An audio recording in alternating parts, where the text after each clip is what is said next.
Yo, what is up guys? Welcome to Annie's Reviews, and today we are going to be reviewing Interstellar, directed by Christopher Nolan, and starring the likes of Matthew McConaughey, Anne Hathaway, Timothee Chalamet, Matt Damon, Caine, Jessica Chastain, Mackenzie Foy, and a whole bunch of other actors. When it comes to discussing the pros of this movie, I have to say I thoroughly enjoyed the visual effects design chosen by Christopher Nolan, especially the design for Gargantos, aka the black hole in which our protagonists go through in order to travel to a different galaxy in order to discover a planet capable of sustaining human life, considering how life on Earth is about to reach its end.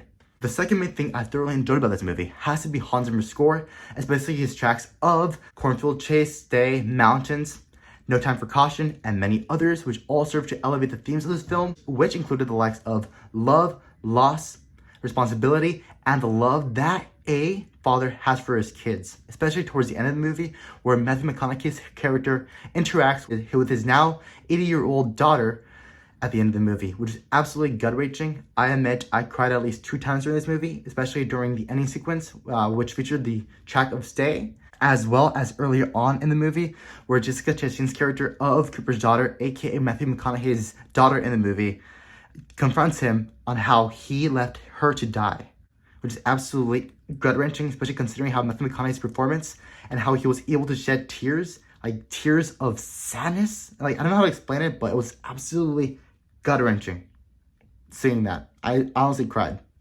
And of course, the third main thing I thoroughly enjoy about this movie has to be the sciencey words and sciencey aspect of this movie, especially how Christopher Nolan was able to thoroughly explain to his audience the theory of a black hole, how time is relative to gravity, and how gravity is inversely proportional to gravity. It was all super fascinating. And don't even get me started on the world building and all the different planets that Christopher Nolan was able to develop for this movie. My personal favorite planet has to be Dr. Mann's planet, especially how it was just a Arctic style Earth and how it was all covered in ice and how there was actually no surface to the Earth and how the clouds were actually frozen solid. It was actually like, imagine a cloud, right? That looks like your typical ordinary cloud, right? But the moment you go through it, it cracks into a billion pieces of ice and glass-looking figures. It was so interesting. And don't even get me started on how Dr. Mann, aka Matt Damon's character, was able to punch Cooper on that icy planet, and how he was able to nearly kill Cooper simply by using his own mask to kill him. It was so amazing, especially the score of Hans Zimmer, which further elevated the scene. And don't even get me started on the water planet that our protagonist visited, with a big high waves as tall as the Empire State Building and even Mount Everest. It was absolutely phenomenal, especially with Hans Zimmer's score of Mountains. It only served to elevate the tension all the way up. And of course, the fourth main thing I thoroughly enjoyed about this movie has to be the relationship that Matthew McConaughey's character, aka Cooper, had with his own daughter, Murphy.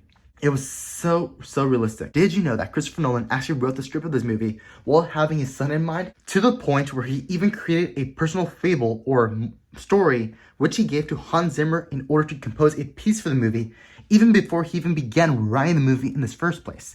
Christopher Nolan had an idea for a movie without a script, and he gave a personal fable about a father's relationship with his son to Hans Zimmer in order for him to create the soundtrack of what would become Interstellar, which Hans Zimmer heavily used his own memories with his own son in order to create that famous soundtrack, especially the Cornfield Chase title of the soundtrack. Another element that I thoroughly enjoyed about this movie has to be the implementation of the time aspect, especially during the mountain sequence in that big water planet where every hour spent on the planet was equivalent to 7 years on Earth.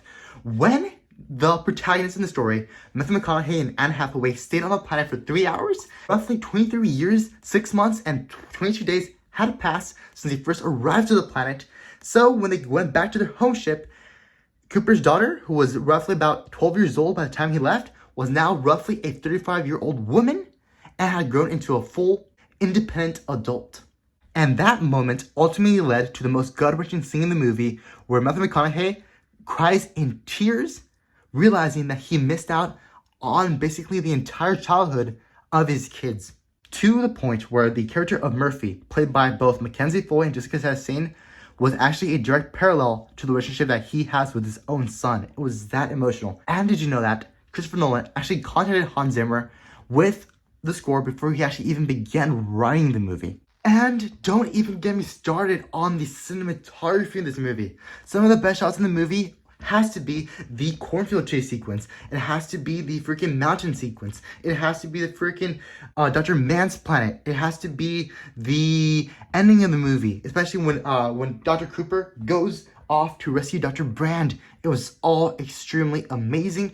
And don't even get me started on cinematography for the black hole, which took roughly 100 days per frame of footage in order to render that scene. It was phenomenal. However, of course, that does not mean that this movie is without flaws. Some of the flaws of this movie has to be the fact that Christopher Nolan didn't do a good job explaining the sciencey terms for the everyday person. For me, I'm a nerd, and therefore it was easier for me to understand the concepts of time and gravity that Christopher Nolan was trying to convey. But for the everyday audience, this movie does a horrible job at explaining the theories behind physics. Just being completely honest with you, I feel that Christopher Nolan should invest at least a little bit more time into actually explaining the concept of relativity to the audience, because he only used science words, which really didn't make any sense whatsoever. And of course, the second main thing I did not like about this movie has to be the fact that this movie has very weak supporting characters. For example, we have the older version of Timothee Chalamet's character, who plays Murphy's brother, who was absolutely useless in this film. Number two, the second useless character in the movie has to be the astronauts that went along with both Anne Hathaway's character as well as McConaughey's character. The other astronauts were absolutely pretty useless, that I even forgot their names. They barely contributed anything to the plot. And yeah, the supporting characters in the movie were absolutely horrible. The only good supporting character in this movie has to be Dr. Brand, played by Michael Caine. And of course, the third main thing that was absolutely horrible with this movie has to be the fact that this movie absolutely runs for way too much. I'll be honest with you. This movie is roughly about 2 hours and 40 minutes. And to completely be honest with you, this by far felt the most dragful movie that Christopher Nolan has ever put out in cinemas. It was super slow, especially during the space astronaut conversation sequences. They were super slow. I feel like Christopher Nolan could have shaved up easily 20 minutes of footage out of this movie in order to save time and to increase the pace and to make sure this movie severely impacts your heartstrings. And of course, the fourth main thing I did not like about this movie has to be the fact that this movie only focuses on the relationship between Cooper, aka Matthew McConaughey's character, and Mackenzie Foy's character of Murphy, who is Cooper's daughter, while forgetting all about Cooper's other kid, aka his son, played by Timothee Chalamet. To put things simple, Christopher Nolan gave the character of Mr. Cooper 2 kids, a daughter and a son. And it turns out Mr. Cooper has favoritism over the daughter because the father barely talks to the son, who doesn't even have a role in this movie, just like the other side characters in the movie who have no purpose besides being literally devices in this movie.